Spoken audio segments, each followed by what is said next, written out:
My dad was always making things, repairing shoes and boots and making saddles and doing all kinds of leather work.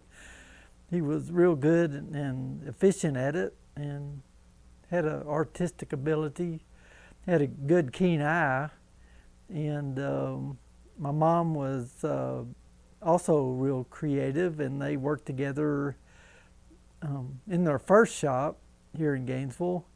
And then they moved it over on Elm Street in the early 60s, and that's where my brothers and I kind of grew up, in the leather shop there.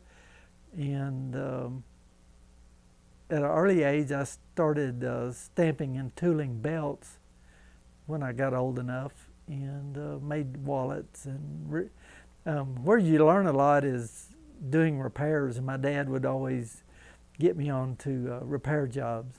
So pretty well steeped in how things are made and repair and all that. And just what? Yeah, I knew my grandfather was a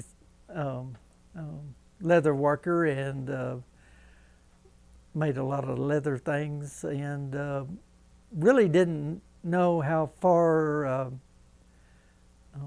the saddle making went back in the family tree till later in years. We found out that it dates back to at least 1850 and many generations. I believe I am the 5th generation, so it must be in the blood.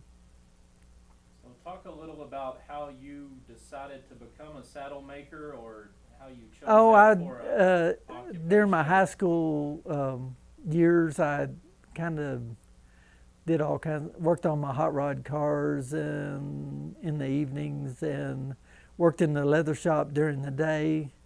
And in the high school years, you know, you feel like you're just kind of goofing around and wasting time. But working on the cars and motors and stuff, I kind of learned how things were put together and made in the with the metal end of it.